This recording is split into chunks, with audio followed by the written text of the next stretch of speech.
Welcome to the Daily Article Podcast for Tuesday, December the 3rd, 2024.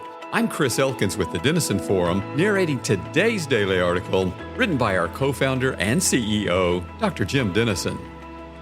In yesterday's daily article, I chose not to discuss the Hunter Biden pardon and the rebuilding of the Notre Dame Cathedral in Paris for two very different reasons. As the leader of a nonpartisan ministry, I avoid commenting on partisan politics. However, President Biden's pardon of his son continues to reverberate today in nonpartisan ways that are impossible to ignore.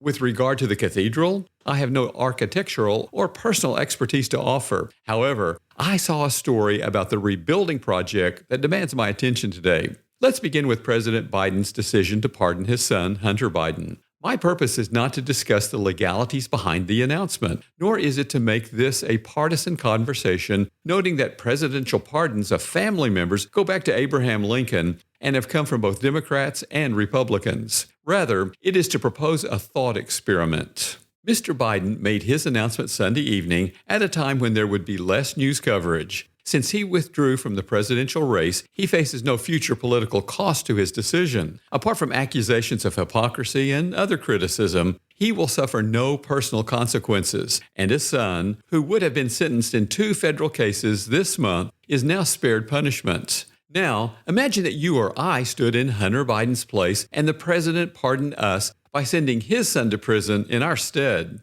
Or even worse, we were on death row, just convicted for our capital crimes, and Mr. Biden sent Hunter to die in our place. This would, of course, mirror what our Father did when he sent his son to be born in Bethlehem and crucified at Calvary. Here's another way the Hunter Biden pardon and our spiritual peril are similar. In both cases, the one being pardoned must accept the pardon. I can only think of 3 reasons a person wouldn't do so. 1, they don't know about the pardon. 2, they don't admit they committed the crimes for which they're being pardoned. And 3, they think they can win acquittal on their own merits. Which brings me to our second story today. When Notre Dame was rebuilt following a devastating fire 5 years ago, its 315-foot-tall spire was reconstructed and placed atop the cathedral. Atop the spire is a cross, as we would expect to adorn a Catholic church. But atop the cross is a golden rooster. Why is it there? The rooster has Christian roots, reminding us of the cock that crowed 3 times as Peter denied Jesus from Luke 22, verses 60 through 62.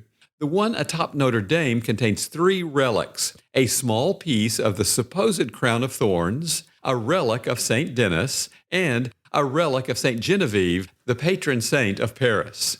In addition, roosters were commonly used as weather vanes in medieval Europe, owing to their supposed power to detect changes in the weather.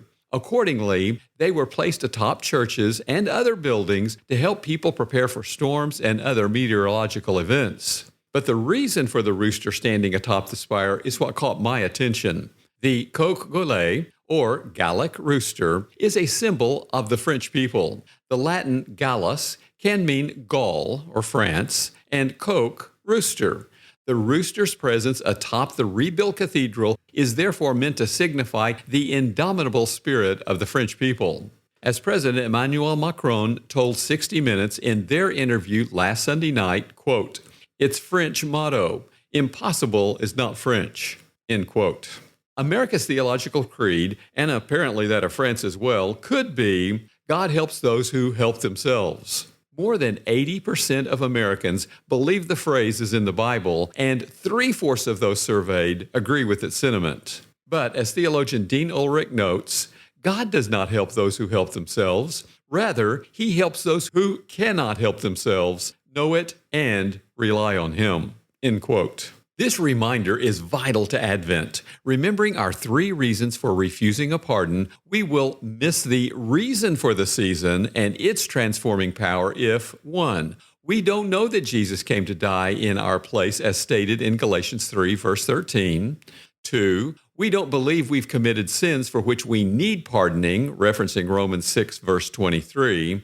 And 3, we try to save ourselves rather than accepting his pardon presented in Ephesians 2, verses 8 and 9. It is when we are moved deeply with gratitude for our eternal pardon that we are drawn intimately to the one who purchased it for us. Such dependence on God is absolutely crucial to our national future. As Abraham Lincoln observed, it is the duty of nations as well as of men to own their dependence upon the overruling power of God and to recognize the sublime truth announced in the Holy Scriptures and proven by all history that those nations only are blessed whose God is the Lord.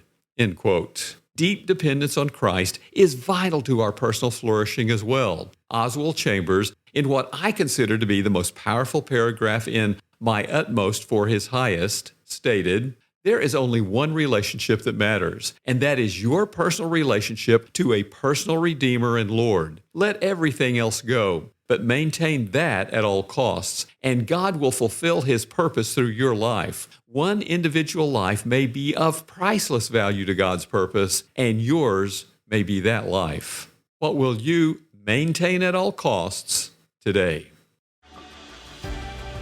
What if you could help someone searching for clarity in today's chaos? What if you could bring biblical truth to someone lost in uncertainty? This Giving Tuesday, you can. Every gift you give through midnight on December 3rd will be doubled to keep biblical resources like the Daily Article podcast going strong. So visit thedailyarticle.org to give your gift today. That's thedailyarticle.org. You'll also find the link in the show notes. Your support this Giving Tuesday ensures more people have access to biblical truth right when they need it most. Thank you for your generosity.